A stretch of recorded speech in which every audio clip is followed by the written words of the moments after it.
မြတ်ဗုဒ္ဓဒေသနာနဲ့ယနေ့ကဘာဘုရားမြတ်စွာလူလောကမှာပေါ်ထွန်းလာခဲ့တာဟာအများတ attva တွေရဲ့ဟိတဒုက္ခအကျိုးစီးပွားနဲ့ချမ်းသာဒုက္ခအလုံးငါပေါ်ထွက်လာတာဖြစ်ပါတယ်ဟိတဆိုတာအခြေအနေကောင်းတွေကိုခေါ်ပါတယ်ဟိတဆိုတဲ့အခြေအနေကောင်းတွေရှိမှသာလျှင်ဒုက္ခလို့ခေါ်တဲ့ကိုယ်ချမ်းသာမှုစိတ်ချမ်းသာမှုဘဝမှာအဆင်ပြေမှုဘဝတန်တရားကလွတ်မြောက်မှုဆင်းရဲဒုက္ခတွေကိုကျော်လွှားနိုင်မှုဆိုတဲ့အကျိုးတရားတွေရနိုင်မှာပါဟိတဆိုတာအကြောင်းတရားနဲ့ဒုက္ခဆိုတာအကျိုးတရားအကြောင်းတရားနဲ့အကျိုးတရားနှမျိုးစုံဖြစ်ပေါ်စေမှသာလျှင်တည်မြဲတဲ့ချမ်းသာဒုက္ခဆိုတာဖြစ်နိုင်ပါတယ်အခြေအနေကောင်းတွေမရှိဘဲနဲ့ချမ်းသာဒုက္ခရရှိနိုင်တယ်ချမ်းသာဒုက္ခတည်ရှိနိုင်တယ်ဆိုတာမဖြစ်ပါဘူးဒါကြောင့်မို့လို့ဘုရားမြတ်စွာပွင့်ပေါ်လာတာနဲ့ပတ်သက်ပြီးတော့အထာယဟိတယဒုက္ခယဒေဝမနုဿာနံမြတ်စွာဘုရားဟာတတ္တဝါတွေရဲ့အကျိုးအတွက်တတ္တဝါတွေရဲ့အခြေအနေကောင်းတွေရရှိဖို့အတွက်တတ္တဝါတွေကိုယ်စိတ်နှပြချမ်းသာရေးအတွက်မြတ်စွာဘုရားပွင့်လာတယ်ပွင့်လာပြီးတဲ့ဟောကြားတဲ့တရားတွေဟာလည်းပဲအခြေအနေကောင်းတွေကိုဖြစ်ပေါ်စေပြီးဒုက္ခလို့ဆိုတဲ့ကိုယ်ချမ်းသာမှုစိတ်ချမ်းသာမှုတွေကိုဖြစ်ပေါ်စေတာပါဘုရားမြတ်စွာရဲ့ဒေသနာတော်တွေဟာလူဘဝလူလောကမှာရရှိချတဲ့ပုဂ္ဂိုလ်တွေအခြေအနေကောင်းတွေကိုဖြစ်ပေါ်စေပြီးမှချမ်းသာဒုက္ခကိုရရှိစေတဲ့တရားမျိုးဖြစ်ပါတယ်38ဖြာမင်္ဂလာတရားတော်ဆိုတာမင်္ဂလာဆိုတာကောင်းကျိုးချမ်းသာတွေအရာရာမှာအောင်မြင်မှုတွေဘယ်ကိစ္စမှမဆိုအရှုံးမရှိပဲနဲ့အရာရာအောင်မြင်တာဒါကြောင့်မို့မင်္ဂလာတုတ်ထဲမှာတပ္ပထသုထိန်ခိသန္တိတပ္ပထမပ္ပရာဇိတာတပ္ပထမပ္ပရာဇိတာဘယ်ကိစ္စမှဆိုမရှုံးဘူးအောင်မြင်နိုင်တယ်တပ္ပထသုထိန်ခိသန္တိအရာရာမှာချမ်းသာဒုက္ခရနိုင်တယ်လို့ဒါမင်္ဂလာရဲ့အကျိုးတရုပ်ကိုဖော်ပြတာပါထိုကဲ့သို့အရာရာအောင်မြင်ဖို့နဲ့အရာရာချမ်းသာဖို့ဆိုတာ38မျိုးသောအခြေအနေကောင်းတွေရရှိရမှာဖြစ်ပါတယ်လူမိုက်တွေနဲ့မပေါင်းဘူးပညာရှိနဲ့ပေါင်းတယ်ဆိုတာဒါအခြေအနေကောင်းတွေကိုဖန်တီးပေးတာအဲလိုကလို့လူမိုက်တွေနဲ့မပေါင်းခြင်းပညာရှိနဲ့ပေါင်းခြင်းလို့ဆိုတဲ့အခြေအနေကောင်းမှမရှိဘူးဆိုလို့ရှိရင်ချမ်းသာဒုက္ခဆိုတဲ့မင်္ဂလာအကျိုးတရားမရနိုင်ပါဘူးမြတ်စွာဘုရားဟောတဲ့တရားဒေသနာတော်တွေဟာ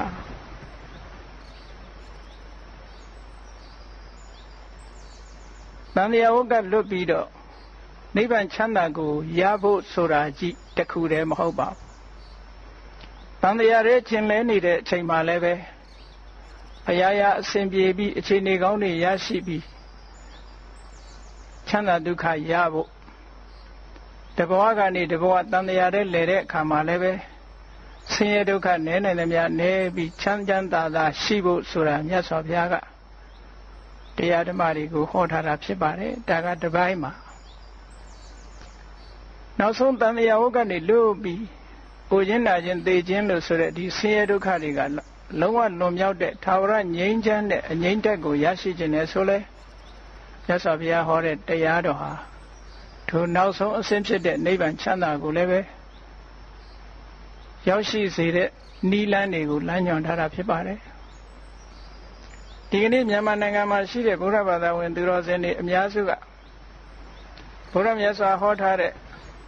ပိဋကတ်30နိကေ9ပြားဓမ္မခန္ဓာပေါင်း84,000ဆိုတဲ့ဒီတရားတွေဟာ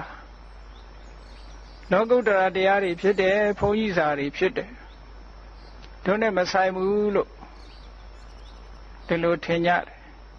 မြတ်စွာဘုရားဟောတဲ့တရားတွေဟာလောကုတ္တရာကိုဥတည်တာမှန်တော်လဲပဲလောကမှာနေထိုင်ရေးအတွက်စီးပွားရေးလူမှုဆက်ဆံရေးနိုင်ငံရေးဆိုတာလို့လောကမှာအစဉ်တပြေရှိဖို့နိလန်းအမျိုးမျိုးကိုမြတ်စွာဘုရားဟောထားခဲ့တာပါဒါကြောင့်မို့ပိဋကတရားတော်တွေဟာနိဗ္ဗာန်ရောက်ကြောင်းတရားကြီးမဟုတ်ပါဘူးနိဗ္ဗာန်မရောက်ခင်ဆက်ချတန်တရားမှာလဲနေတဲ့အချိန်စီးပွားဘယ်လိုရှာရမလဲကိုချင်းတရားကောင်းအောင်ဘယ်လိုလုပ်ရမလဲဆင်းရဲဒုက္ခတွေသက်သာအောင်ဘယ်လိုနေထိုင်ရမလဲအရာရာအောင်မြင်အောင်ဘယ်လိုကျင့်သုံးရမလဲဆိုတာအခြေခံကစပြီးတော့ရှင်းလင်းထားတာပိဋကတ်ထဲမှာမြောက်များစွာရှိပါတယ်လူလောကလူရည်လို့ဖြစ်လာလို့ရှိရင်မြတ်စွာဘုရားကအင်္ဂုတ္တရနိကေအန္တသုတ်တံမှာဟောထားတာလူရည်လို့ဖြစ်လာလို့ရှိရင်အတိညာမျက်စိ2မျိုးရှိရမယ်တဲ့စီးပွားရှာတတ်တဲ့စီးပွားရေးပညာစီးပွားရေးမျက်စိလည်းရှိရမယ်ဒါကမျက်စိတစ်လုံးကိုချင်းတရားနဲ့ပတ်သက်ပြီးအကောင်းအဆိုးအကြောင်းအကျိုးခွဲခြားသိတတ်တဲ့ဓမ္မမျက်စိလည်းရှိရမယ်လောကလူသားတွေဟာမျက်စိနှလုံးရှိမှပြည့်စုံတယ်လို့ပဲလူဘဝရလာလို့ရှိရင်လည်းပဲဒီပညာမျက်စိ2မျိုးရှိရမယ်လူဖြစ်လာရင်စီးပွားရှာတတ်ရမယ်ကိုချင်းတရားကောင်းအောင်ကျင့်သုံးတတ်ရမယ်ဓမ္မပြည့်စုံတဲ့လူဘဝ ideal person လို့အကောင်းဆုံးလူသားတစ်ယောက်ဖြစ်ဖို့အတွက်မြတ်စွာဘုရားလမ်းညွှန်ထားတာစီးပွားရေးမျက်စိဆိုတာမရသေးတဲ့စီစဉ်ဥစ္စာတွေရအောင်ရပြီးသားစီစဉ်ဥစ္စာတွေတိုးပွားအောင်လုပ်တဲ့နည်းပညာတွေကိုတတ်ကျွမ်းဖို့ထို့သောတတ်ကျွမ်းမှသာလျှင်လောကမှာမပင်မပန်းချမ်းချမ်းသာသာနဲ့နေနိုင်မှာဖြစ်ပါတယ်ကုသိုလ်ကောင်းမှုတွေလုပ်နိုင်မှာဖြစ်ပါတယ်နောက်တစ်ဖက်ကလည်းစီးပွားရေးဘက်ကတိုးတက်ရုံနဲ့မဖြစ်ဘူးကိုချင်းတရားကောင်းမှုစိတ်ဓာတ်မြင့်မားဖို့ဆိုတဲ့ဘက်ကလည်းပဲအမတန်မှအရေးကြီးပါတယ်စီးပွားတစ်ခုတည်းသာရှာတတ်ပြီးကိုချင်းတရားဘက်ကမပါဘူးကိုချင်းတရားနဲ့ပတ်သက်တဲ့အသိမရှိဘူးဆိုလို့ရှိရင်ထိုပုဂ္ဂိုလ်မျိုးဟာမျက်စိတစ်လုံးလက်နေတဲ့ပုဂ္ဂိုလ်နဲ့တူတယ်စီးပွားသာရှာတတ်ပြီးတော့ကိုချင်းတရားဘက်ကအသိဉာဏ်မရှိဘူးဆိုရင်ဒီပုဂ္ဂိုလ်ဒီစီးပွားကိုရတဲ့နည်းနဲ့ရှာတတ်ပါတယ်မကောင်းတုံးချပတ်စံရပြီးရောဆိုတဲ့အနေအထားမျိုးကြောင့်ထိုပုဂ္ဂိုလ်မျိုးဟာသူရလာတဲ့စီးစိမ်ဥစ္စာလဲကြာရှည်ခံတဲ့စီးစိမ်ဥစ္စာမဖြစ်ပါဘူးတခဏမြစီးပွားရေးအောင်မြင်တော့လဲမကြခင်ထိုစီးပွားရေးဟာလက်လွတ်ဆုံးရှုံးသွားနိုင်ပါတယ်ကိုချင်းတရားနဲ့ထိမ့်မထားလို့ရှိရင်စီးပွားဥစ္စာတိုးတက်မှုဟာထိုပုဂ္ဂိုလ်အတွက်အန္တရာယ်ကြီးဖြစ်ပါတယ်ဒါကြောင့်မို့မြတ်စွာဘုရားဘောကလူရလို့ရှိရင်အသိပညာ2မျိုးရအောင်လုပ်ရမယ်ဒါအခြေအနေကောင်းတွေကိုမြတ်စွာဘုရားဟောတာပါအခြေအနေကောင်းတွေကိုဟောပေးတာ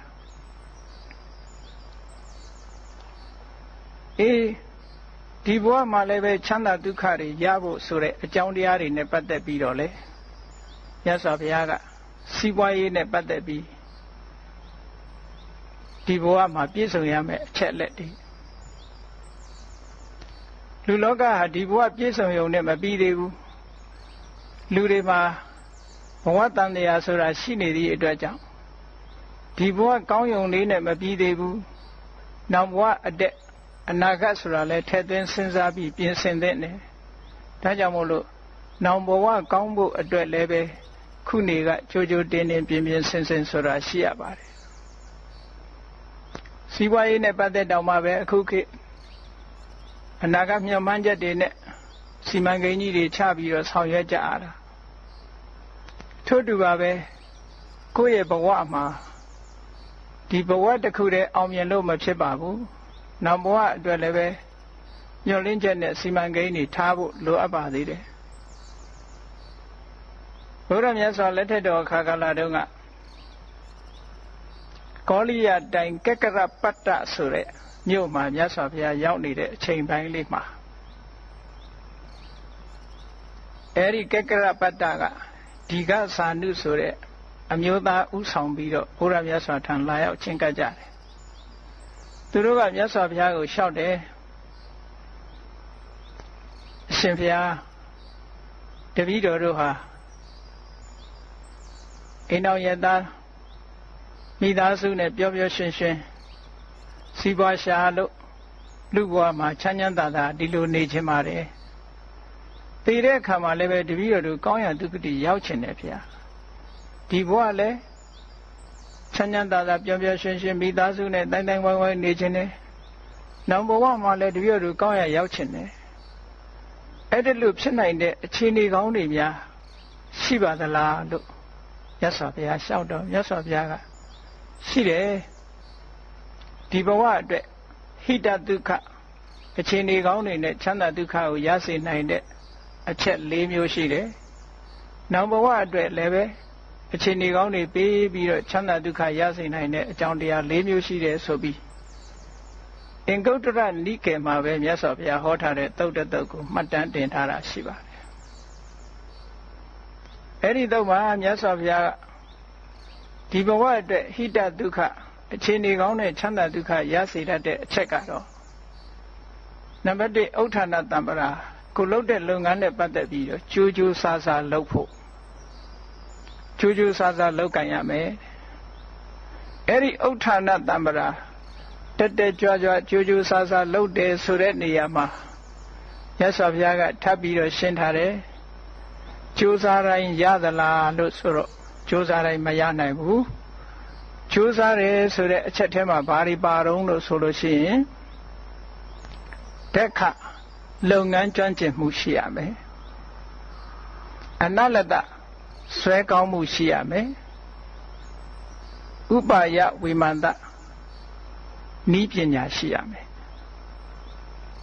ကြိုးစားမှုရှိုံတစ်ခုတည်းနဲ့တော့မရဘူးကြိုးစားမှုဆိုတဲ့အထက်မှာအရေးကြီးတဲ့အချက်၃ချက်ပါတယ်ရေးကြီးတဲ့အချက်၃ချက်ကလုပ်ငန်းကျွမ်းကျင်မှုကျိုးတော့ကြိုးစားတယ်လုပ်ငန်းမကျွမ်းကျင်ဘူးမအောင်မြင်နိုင်ပါဘူးကျိုးတော့ကြိုးစားတယ်ဆွဲမကောင်းဘူးမအောင်မြင်ဘူးကျိုးတော့ကြိုးစားတယ်ဤပညာကနှိမ့်ကျနေတယ်စီမံခန့်ခွဲနိုင်တဲ့စွမ်းအားတွေမရှိဘူးဆိုလို့ရှိရင်လည်းမအောင်မြင်ဘူးဒါလွန်ခဲ့တဲ့နှစ်ပေါင်း2500ကျော်ကမြတ်စွာဘုရားကစီးပွားရေးနဲ့ပတ်သက်ပြီးတော့အောင်မြင်ဖို့နည်းလမ်းတစ်ခုပေးထားတာပါဒါမြတ်စွာဘုရားဟောတဲ့ပိဋကတ်တော်တွေထဲမှာပါတဲ့တရားပါလုပ်ငန်းကျွမ်းကျင်မှုဆွဲကောင်းမှုနည်းပညာ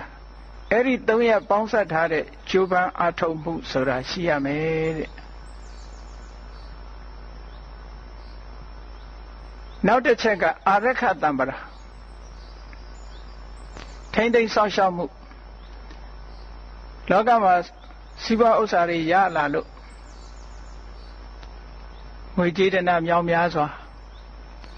ကုန်ပစ္စည်းတွေထုတ်လုပ်လို့မြောင်များစွာထုတ်နိုင်တယ်သို့တော့မထိမ့်သိမ်းဘူးဆိုရင်အလေအလွင့်တွေများပြီးတော့စီးပွားဥစ္စာတိုးတဲ့လောက်မတိုးဘူးဒါကြောင့်မို့လို့ထိမ့်သိမ်းဖို့နည်းပညာအလုံးလုံးပြီးရလာတဲ့ပစ္စည်းကိုရေကြောင့်မပြည့်စည်အောင်မီးကြောင့်မပြည့်စည်အောင်ပစ္စည်းကိုဖျက်ဆီးတတ်တဲ့ယန္တမျိုး၅မျိုးတည်းကတစ်ခုခုနဲ့မှမပြည့်မစည်ရအောင်အလေလွင့်မရှိရအောင်ထိမ့်သိမ်းဆောင်ရှောက်မှုဆိုတဲ့အာရခတံပရာတရားရှိဖို့လိုသေးတယ်ဒါလည်းမြတ်စွာဘုရားကဒုတိယအချက်အနေနဲ့ခုလက်ရှိဘဝမှာကြီးပွားတိုးတက်ဖို့အတွက်မြတ်စွာဘုရားဟောတာဒါလည်းအမတန်လိုအပ်တဲ့အကြောင်းတရားတစ်ခုပါနောက်တစ်ခုကတော့ကလျာဏမိတ်တမိတ်ကောင်းဆွေကောင်း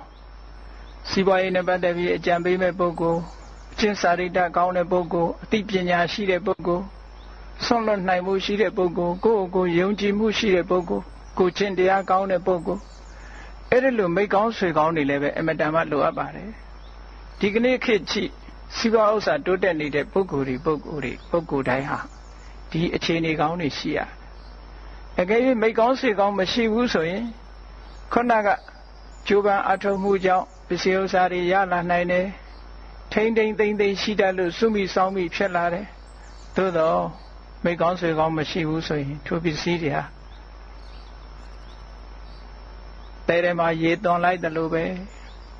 အတုံးအဖြုံးနဲ့တခါတည်းပျက်စီးဆုံးရှုံးပြီးတော့သွားနိုင်တယ်ဒါကြောင့်မို့မိကောင်းဆွေကောင်းရှိဖို့ဆိုတာအမတန်မှအရေးကြီးပါတယ်ဟောနောက်ဆုံးစီးပွားရေးနဲ့ပတ်သက်ပြီးတကယ်ကိုအရေးကြီးတဲ့အချက်တစ်ခုကတော့သမစီဝိတာရလာတဲ့စီးစိမ်ဥစ္စာကိုထုတ်လုပ်တဲ့ပစ္စည်းကိုယ့်ရဲ့ဝင်ငွေထွက်ငွေနဲ့ပတ်သက်လာလို့ရှင်စည်ရင်စရာခိုင်မာမာထားပြီးတော့ဝင်ငွေနဲ့ထက်ဝေအမြဲတမ်းမျှမျှတတဖြစ်နေဖို့အရေးကြီးတယ်သမစီဝိတာဆိုတဲ့သဘောကဝင်ငွေနဲ့ထွက်ငွေအမြဲတမ်းညှိပြီးတော့အခုခေတ်စီးပွားရေးပညာတွေလိုပဲဝင်ငွေတွေကများပြီးတော့သုံးငွေနည်းနေလို့လည်းမဖြစ်ဘူးသုံးငွေတွေကများပြီးတော့ဝင်ငွေတွေကနည်းနေလို့လည်းမဖြစ်ဘူးထိုနှစ်ခုကဝင်ငွေနဲ့ထွက်ငွေမျှမျှတတသုံးတတ်ဖို့တဲ့ဒါကြောင့်မို့ဒီကနေ့ခေတ်စီးပွားရေးပညာရပ်တွေဟာလည်းပဲဒါအဓိကထားကြတာဝင်ငွေထွက်ငွေညှိပြီးတော့ဆောင်ရွက်တာဒါကြောင့်မို့ဘတ်ဂျက်စရင်းတွေဘာတွေရှင်းနေဆိုတာဒီသမစီဝိတာကိုပြောတာပါဝင်ငွေကဘယ်လောက်ရှိနေတယ်ထွက်ငွေကဘယ်လောက်ရှိတယ်လူငွေကဘယ်လောက်ပြနေတယ်ပုံငွေကဘယ်လောက်ပြနေတယ်ဟောမြတ်စွာဘုရားကလွန်ခဲ့တဲ့နှစ်ပေါင်း2500ခရဲဟောဒီအချက်ကြီး၄ချက်ကဒီအချက်ကြီး၄ချက်ကျိုးပန်းအထုံမှုဆောင်းလျှောက်ထိမ့်သိမ့်အလေးလွှဲမရှိအောင်ထိမ့်သိမ့်မှုမိကောင်းဆွေကောင်းရှိမှုဝင်ငွေထွက်ငွေမျှမျှတတသုံးစွဲမှုဆိုတဲ့ဒီအချက်ကြီး၄ချက်ဟာဘယ်ပုဂ္ဂိုလ်ပဲဖြစ်ဖြစ်ဗုဒ္ဓဘာသာဝင်မမဟုတ်ဘူးဒီစည်းကမ်းချက်အတိုင်းလိုက်နာပြီးဆောင်ရွက်မယ်ဒီအခြေအနေကောင်းတွေတိုင်းစီးပွားရေးကိုဆောင်ရွက်ကြမယ်ဆိုလို့ရှိရင်ဘယ်ပုဂ္ဂိုလ်ပဲဖြစ်ဖြစ်စီးပွားရေးကတိုးတက်လာမှာပဲမတိုးတက်တောင်အများကြီးမတိုးတက်တောင်ပျက်စီးမသွားနိုင်ဘူးဒါဒီဘဝမှာကောင်းတဲ့အခြေအနေတွေနဲ့ကောင်းတဲ့ချမ်းသာဒုက္ခကိုပေးစွမ်းနိုင်တဲ့အချက်၄ချက်ပဲတမလွန်ဘဝအတွက်ကတော့တမလွန်ဘဝအတွက်ဆိုတာဒီဘဝကလုပ်တဲ့ဟာပါအဲဒီတမလွန်ဘဝအတွက်ရှိတဲ့ရှိလိုက်တဲ့အည်သွေးတွေကတော့တခြားမဟုတ်ဘူးဓမ္မနဲ့ပတ်သက်တဲ့အသိဉာဏ်ခုနကပြောခဲ့တဲ့လူလို့ဖြစ်လာလို့ရှိရင်စီးပွားရှာတတ်တဲ့မျက်စိရှိရမယ်ကိုချင်းတရားနဲ့ပတ်သက်တဲ့သိတဲ့မျက်စိရှိရမယ်ဒီနှစ်ခုရှိရမယ်ကိုချင်းတရားနဲ့ပတ်သက်လာလို့ရှိရင်နံပါတ်1ကိုချင်းတရားကောင်းရမယ်လို့ဆိုလို့တယ်ကိုချင်းတရားကောင်းရမယ်နံပါတ်2ယုံကြည်ချက်ရှိရမယ်ယုံကြည်ချက်ဆိုတာဘာသာတရားနဲ့ပတ်သက်ပြီးတော့ဘုရားမြတ်စွာရဲ့ဒီနေရာမှာတော့မြတ်စွာဘုရားဟောထားတဲ့တရားထဲမှာဘုရားမြတ်စွာရဲ့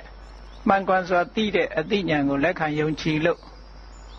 မြတ်စွာဘုရားသွန်သင်ဆုံးမသမျှကိုလေးစားလိုက်နာမှုယုံကြည်မှုရှိရမယ်ယုံကြည်မှုရှိသလိုကိုချင်းတရားကောင်းရမယ်နံပါတ်3ဆွလွတ်နိုင်မှုရှိရမယ်လူဟာမိမိရလာတဲ့အခွင့်အရေးကိုကိုယ်က society နဲ့နေတာဖြစ်သောကြောင့်ရလာတဲ့အခွင့်အရေးတစ်ခုကိုတယောက်တည်းမသုံးပဲကိုတယောက်တည်းမခံစားပဲမိမိပတ်ဝန်းကျင်နဲ့မျှဝေခံစားတတ်ဖို့ဒါကိုစာကတံပရာလို့ခေါ်တယ်ကိုရလာတဲ့အခွင့်အရေးတွေဟာကိုနဲ့တန်းတူ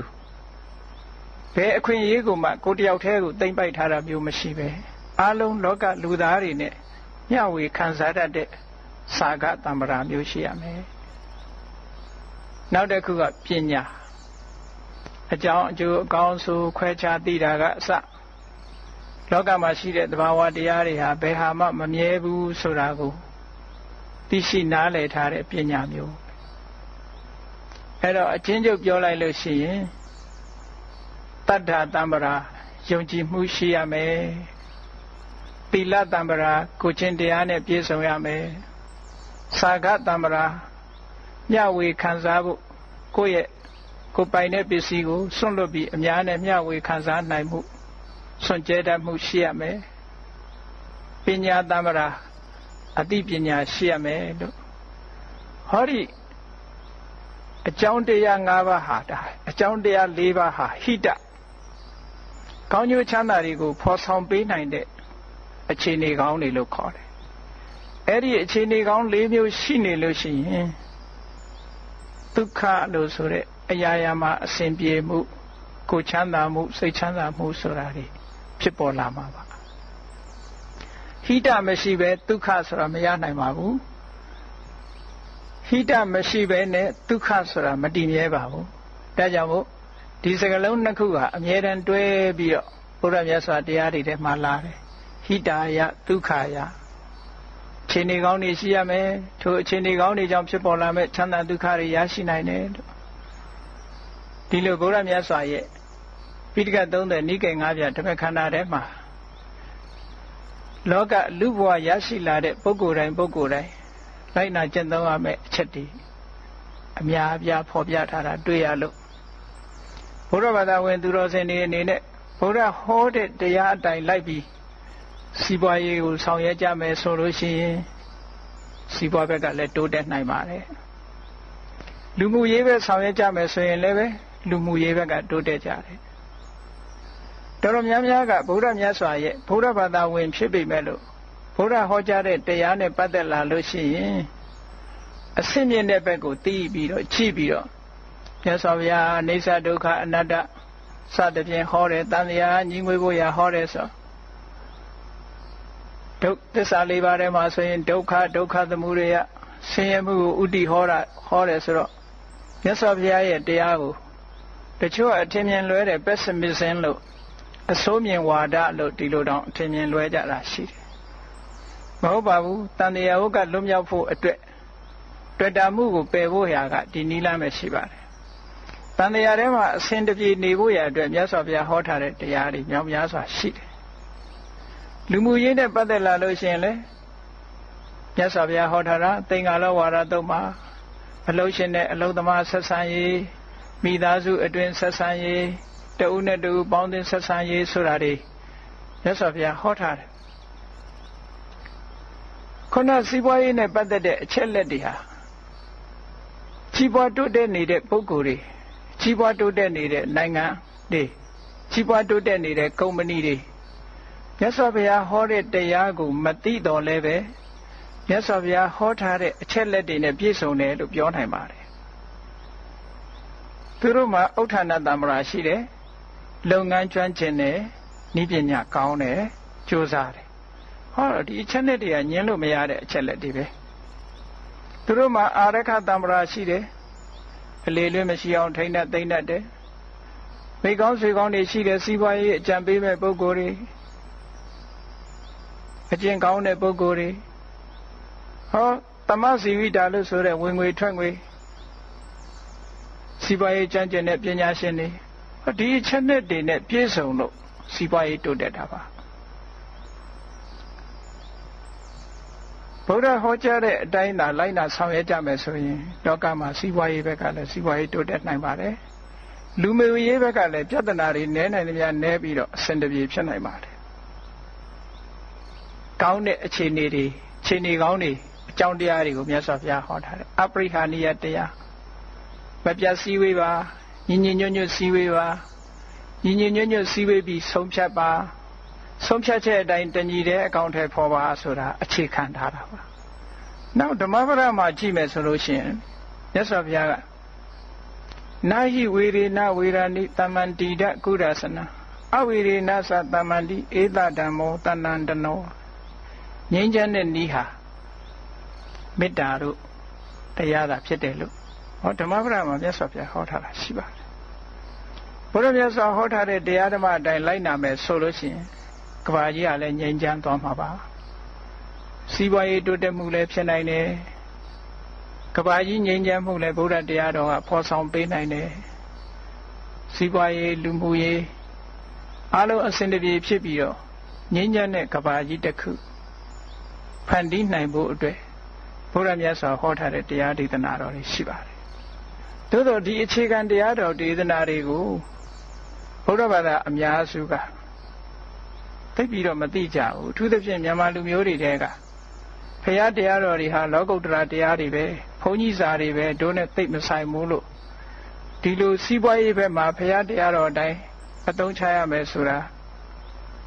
အမတန်မှအသိနည်းကြပါတယ်အသိတဲ့ပုဂ္ဂိုလ်ရှိတောင်မှတချို့ကမသိုံနဲ့မကဘူးမြတ်စွာဘုရားဒီဗုဒ္ဓဘာသာတရားတော်တွေအတိုင်းလုပ်လို့ရှိရင်စီးပွားရေးမတိုးတက်နိုင်ဘူးလို့တောင်ဒီလိုထင်တာရှိတယ်ဘုန်းကြီးတို့2000ပြည့်နှစ်ကဘုန်းကြီးတို့စီမှာလာပြီးတော့ PhD thesis ကိုရီးယားဘိက္ခုနီအမျိုးသမီးတဦးဟာဘုန်းကြီးတို့စီလာအကူအညီတောင်းပြီးတော့ PhD thesis လာလုပ်သွားတာရှိပါတယ်သူနဲ့စကားဆက်မိလို့ပြောတော့သူတို့ကိုရီးယားမှာတဲ့သူတော်တော်များများအမြင်ရှိတယ်ဘုရားဘာသာဖြစ်လို့ရှိရင်တိုင်းပြည်မကြီးပွားနိုင်ဘူးလို့တော်တော်အမြင်ရှိကြတယ်အဲ့ဒီအမြင်ကဘုရားတရားတော်ကိုမသိလို့သူတို့ကဘာကိုချိတုံးလို့ဆိုလို့ရှိရင်ပါဏာတိပါဒဝေရမဏိသူ့အသက်ကိုမသားရဘူးသူ့ဥစ္စာမခိုးရဘူးစသဖြင့်၅ပါးသီလကိုမလုပ်ရဘူးရှောင်ရမယ်ဆိုတာတွေကိုကြည့်ပြီးတော့လောကကြီးမှာဒါတွေရှောင်နေလို့စီးပွားရေးလုပ်လို့မဖြစ်ဘူးလို့ဒီလိုယူဆကြတာရှိပါတယ်အမှန်စီးပွားဖြစ်နိုင်တဲ့နိလန်းတွေအများကြီးရှိတယ်မြတ်စွာဘုရားကမလုပ်ရဘူးလို့ပြောတဲ့ဟာကဝါရိတ္တ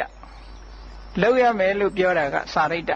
ဝါရိတ္တသီလနဲ့စာရိတ္တသီလနှစ်မျိုးရှိတယ်မလုပ်ရဘူးဆိုတာတွေဒါရှေ့တန်းတင်ပြီးတော့လုပ်ရမယ်ဆိုတာတွေကြတော့မေ့ထားကြတယ်လုပ်တဲ့နဲ့ဆိုခုနကြည့်အရခတမ္မရာဥဋ္ဌာဏတမ္မရာလုံလဝိရိယရှိရမယ်အရခတမ္မရာထိမ့်သိမ်းဆောက်ရှောက်မှုနဲ့ပြည့်စုံရမယ်ကလျာဏမိတ်တာမိကောင်းဆွေကောင်းတွေရှိအောင်ကြိုးစားရမယ်သမစီဝိတာဝင်ငွေထွက်ငွေမြတ်တာအောင်သုံးစွဲတတ်ရမယ်ဆိုတဲ့ဒီအခြေအနေကောင်းတွေလုပ်ရမယ်ဆိုတာတွေနဲ့ပတ်သက်လာလို့ရှိရင်မေ့ထားကြတယ်အဲ့ဒါကြောင့်မို့လို့ဘုရားတရားတော်ပေါ်မှာတချို့ကယနေ့ကဘာမှာအထင်အမြင်လွဲနေတာလေးတွေရှိတယ်ဆိုတာသိရတယ်ဘုန်းကြီးတို့မြန်မာနိုင်ငံမှာဘုရားဘာသာအများစုဟာခုနပြောတဲ့အတိုင်းလောကုတ္တရာစာတွေဘုန်းကြီးစာတွေလောကီကိစ္စနဲ့မဆိုင်ဘူးလို့ဒီလိုယူဆချက်တွေအများကြီးရှိနေပါတယ်တကယ်ကအဲ့လိုမဟုတ်ပါဘူးဘုရားမြတ်စွာရဲ့တရားတော်တွေမှာနှစ်ပိုင်းရှိတယ်တစ်ပိုင်းကတန်တရားထဲမှာဘဝတစ်ခုအနေတစ်ခုဘဝတစ်ခုရလာတဲ့အခါမှာအခြေအနေကောင်းတွေဖြစ်ပေါ်စေပြီးတော့ချမ်းချမ်းသာသာလူဘဝတစ်ခုဖြတ်သန်းနေထိုင်သွားဖို့တန်တရားတဘဝကနေပြီးနောက်တစ်ဘဝလဲပတ်တဲ့အခါမှာလည်းပဲတန်တရားလဲတဲ့အခါမှာလည်းပဲချမ်းချမ်းသာသာဒီလိုဖြစ်ဖို့အခြေအနေကောင်းတွေကိုမြတ်စွာဘုရားကဟောကြားထားတာဖြစ်ပါတယ်နောက်ဆုံးမြည်သည့်ဘာသာတရားမှမပါတဲ့လုံးဝဒုက္ခတွေချုပ်ငြိမ်းရာကိုကျင့်တရားအသိပညာတရားကိုလည်းမြတ်စွာဘုရားကဟောထားတယ်အဲ့ဒီတရားကဘာလဲလို့ဆိုလို့ရှိရင်ဝိပဿနာကျင့်စဉ်တရားပဲဒါကလူလောကလူရည်လို့ဖြစ်လာတဲ့အခါဘဝပေါ်မှာတွေ့တာမှုဆိုတာရှိကြတယ်မိမိဘဝကိုတွေ့တာတယ်မိမိဘဝကိုတွေ့တာသည့်အတွက်ကြောင့်ကိုယ့်ရဲ့ပတ်ဝန်းကျင်ကိုတွေ့တာတယ်အဲ့တော့ထိုအတွေ့တာသည်ကိုယ့်ဘဝကိုလည်းတွေ့တာတယ်ပတ်ဝန်းကျင်ကိုလည်းတွေ့တာတယ်အဲ့ဒီအတွေ့တာတွေကဘာကိုဖြစ်စေသလဲလို့ဆိုရင်ဝေါရီလို့ဆိုတဲ့စိုးရိမ်မှုတွေတောကတွေကိုဖြစ်စေတယ်အတွေ့တာရှိတဲ့နေရာမှာစိုးရိမ်မှုဆိုတာပေါ်လာတယ်အတွေ့တာမရှိရင်စိုးရိမ်မှုမရှိပါဘူးကိုယ်မပိုင်ဆိုင်တဲ့ပစ္စည်းတစ်ခုပေါ်မှာမြည်သူမှတောကမဖြစ်ပါဘူးကိုယ်ပိုင်ဆိုင်တဲ့ပစ္စည်းတစ်ခုပေါ်မှာသာတောကဖြစ်တယ်ကိုယ်နဲ့မသိတဲ့လူတစ်ယောက်ပေါ်မှာတောကမဖြစ်ပါဘူးကိုယ်နဲ့သိတဲ့ပုဂ္ဂိုလ်ပေါ်မှာသာတောကဖြစ်တာပါအဲ့တော့တောကလို့ဆိုတဲ့ worry ဟာ တွေ့တာမှုပေါ်မှာအခြေခံတယ်အဲ့တော့တောကရှိနေသေးသမျှညီသူမှစိတ်ချမ်းသာမှုဆိုတာအပြည့်အဝမရနိုင်ပါဘူးစိတ်ချမ်းသာမှုအပြည့်အဝရချင်လို့ရှိရင်တောကလို့ဆိုတဲ့ဒီတရားကိုဖယ်ရှားပြရမှာဖြစ်ပါတယ်တောကဆိုတဲ့တရားဟာလည်းပဲအတွေ့အတာမဖယ်ရှားပဲနဲ့တောကကိုဖယ်ရှားဖို့ဆိုတာလုံးဝမဖြစ်နိုင်ပါဘူးတွေ့တာမှုကိုဖယ်ရှားရမှာဖြစ်ပါတယ်ဒါဖြင့်တွေ့တာမှုကိုဖယ်ရှားဖို့အတွက်ဘာလုပ်ရမလဲဆိုရင်သဘာဝတရားတွေကိုရှင်းရှင်းလင်းလင်းပြတ်ပြတ်သားသားမြင်တဲ့သမ္မာဒသနဆိုတဲ့သမ္မာဒိဋ္ဌိလို့ဆိုတဲ့ right understanding ဆိုတဲ့ထူးခြားတဲ့အသိဉာဏ်တစ်ခုရှိရမယ်အဲ့ဒီထူးခြားတဲ့အသိဉာဏ်ဝိပဿနာဉာဏ်လို့ခေါ်တာပါမှန်ကန်တဲ့အမြင်ရှိရသဘာဝတရားတွေကိုသူ့အတိုင်းမြင်တာသမ္မာဒသနမှန်ကန်တဲ့အတိုင်းမြင်ရမယ်ဆိုပါစို့အဘိဓမ္မာသဘာဝတရားတွေကဒါကိုရှင်းပြတာပါဒါတန်တရားဝကလွတ်ဖို့အတွက်လမ်းကြောင်းပဲလူဆိုတာ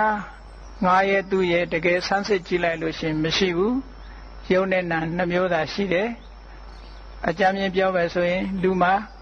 ရုပ်ခန္ဓာကိုယ်ကြီးရှိတယ်စိတ်ဆိုင်ရှိတယ် body နဲ့ mind ပေါ့အဲ့ဒီနှစ်ခုရှိတယ်အဲ့ဒီနှစ်ခုပေါင်းစပ်ပြီးတော့လှုပ်ရှားမှုတွေဖြစ်ပေါ်နေတယ်အဲ့ဒီနှစ်ခုစလုံးဟာဆိုင်ရာအကြောင်းတရားတွေပေါ်မှာတီးနေတာဖြစ်သည့်အတွက်ကြောင့် body လို့ဆိုတဲ့ရုပ်တရားကလည်းတစ်ခုတည်းမဟုတ်ဘူးအစုအဝေးနဲ့ပေါင်းစပ်ထားလို့ဖြစ်နေတာ mind လို့ဆိုတဲ့နံတရားကလည်းတစ်ခုတည်းမဟုတ်ဘူးစုပေါင်းပြီးတော့ဖြစ်ပေါ်နေတဲ့အရာတစ်ခုဖြစ်တယ်ဒီယုတ်တဲ့နံဒီနှစ်ခုသည်အပြန်အလှန်ဆက်သွယ်ပြီးတော့လူတွေမှာလှုပ်ရှားမှုဖြစ်လာပြီးယောက်ျားသဏ္ဍာန်မိန်းမသဏ္ဍာန်တတ္တဝါသဏ္ဍာန်ဒီလိုထင်မြင်နေရထင်မြင်နေသည့်အတွက်ကြောင့်ဒါကငါလို့ထင်တယ်ဒါကသူလို့ထင်တယ်ဒါကယောက်ျားလို့ထင်တယ်ဒါကမိန်းမလို့ထင်တယ်ဟောဒီအထင်အမြင်တွေဟာတကယ်ထင်တဲ့အတိုင်းဟုတ်ကလားလို့သဘာဝတရားနဲ့ကြည့်လိုက်လို့ရှိရင်သဘာဝအသိဉာဏ်နဲ့ကြည့်လိုက်လို့ရှိရင်တကယ်ထင်တဲ့အတိုင်းမဟုတ်ပါဘူးသူတို့ဟာယုတ်တရားဟာယုတ်တရားတက်တက်ပဲဖြစ်ပါတယ်ငါလို့ပြောစရာမရှိပါဘူးနန္တရားဟာလည်းနန္တရားတက်တက်မျှတာဖြစ်ပါတယ်ငါလို့ပြောစရာမရှိပါဘူးယုတ်နဲ့နံနဲ့နှစ်ခုခွဲထားလိုက်မယ်ဆိုလို့ရှိရင်လှုပ်ရှားမှုတို့ပြောဆိုမှုတို့ဒါတွေဟာအကုန်လုံးရပ်သွားမှာဖြစ်ပါတယ်အဲ့ဒါလို့ယုတ်နဲ့နံကိုခွဲခြားပြီးတော့သိမြင်လာတာဟာနာမရူပပရိစ္ဆေဒဉာဏ် analytical knowledge of mind and matter လို့ခေါ်တယ်အဲ့ဒီအသိဉာဏ်ဟာအဘိဓမ္မာကိုလေ့လာခြင်းဖြင့်အဲ့ဒီအသိဉာဏ်အခြေခံတွေကိုရနိုင်တယ်ထိုမှတစ်ဆင့်လက်တွေ့ဝိပဿနာကျင့်စဉ်တစ်ခုကိုကျင့်သုံးခြင်းဖြင့်လူဆိုတာတကယ်ကအခေါ်အဝေါ် concept အယူဆတရားသာဖြစ်တယ်တကယ်ကတော့အသေးစိတ်တစ်ခုစီခွဲခြားကြည့်လိုက်မယ်ဆိုလို့ရှိရင်လူဆိုတာမရှိတော့ဘူးယုတ်တရားနံတရားတက်တက်မျှတာဖြစ်တယ်လို့ဟောတယ်လို့မြင်သွားတာဟာဒါသမ္မာဒသနမှန်ကန်တဲ့အမြင်လို့ခေါ်ပါတယ်ဝိတ္တုဒ္ဓိမဲ့မှာနာမရူပနာယာထာဝဒသနံဒိဋ္ဌိဝိတ္တုဒ္ဓိနာမနာယုတ်တွေကိုသူ့အရှိတိုင်းမြင်တာဟာဒိဋ္ဌိဝိတ္တုဒ္ဓိမှန်ကန်တဲ့အမြင်ဖြူစင်တဲ့အမြင်လို့ခေါ်ပါတယ်အဲ့ဒီဖြူစင်တဲ့အမြင်မှန်ကန်တဲ့အမြင်ကိုအခြေခံလိုက်လို့ရှိရင်ဒီယုတ်တရားနံတရားတွေဟာဘာကြောင့်ဖြစ်တယ်ဆိုတဲ့အကြောင်းတရားကိုသိမြင်တဲ့ပိစ္ဆယပရိက္ခဉာဏ်တွေဖြစ်လာနိုင်တယ်နာမရူပပရိစ္ဆေဒဉာဏ်နဲ့ပိစ္ဆယပရိက္ခဉာဏ်နှစ်ခုအခြေခံပြီးတော့ဆက်ပြီးလက်တွေ့ကျင့်သုံးသွားလိုက်မယ်ဆိုရင်မမြဲတဲ့သဘာဝတွေအစဉ်သာဝရပြောင်းလဲနေတဲ့သဘာဝတွေသင်္ခါရတရားတွေရဲ့ဒီမတည်မြဲတဲ့အာကိုးစရာမရှိတဲ့အခြေအနေမျိုးတွေကိုမြင်လာလို့ရှိရင်ခုနပြောတဲ့ attachment လို့ခေါ်တဲ့တွေ့တာမှုဟာရောကြလာမှာဖြစ်ပါတယ်တွေ့တာမှုတွေရောကြလာသွားတာနဲ့တပြိုင်နက် worry ဆိုတဲ့တောကတွေလည်းရောကြသွားမှာဖြစ်ပါတယ်တောကတွေရောကြသွားတာနဲ့တပြိုင်နက်ငြိမ်းချမ်းတဲ့စိတ်ချမ်းသာမှုငြိမ်းချမ်းတဲ့သဘာဝလေးဟာပြန်ပြီးတော့ပေါ်လာမှာပါအဲ့တော့မြတ်စွာဘုရားသခင်ကိုရောမြတ်ဒုတိယပိုင်းအနေနဲ့ဟောတဲ့ န်တရားဝကထွတ်မြောက်ရာလမ်းဆိုတာဝိပဿနာကျင့်စဉ်ဖြင့်မျက်စိမှပฏิဝေဒလို့ခေါ်တဲ့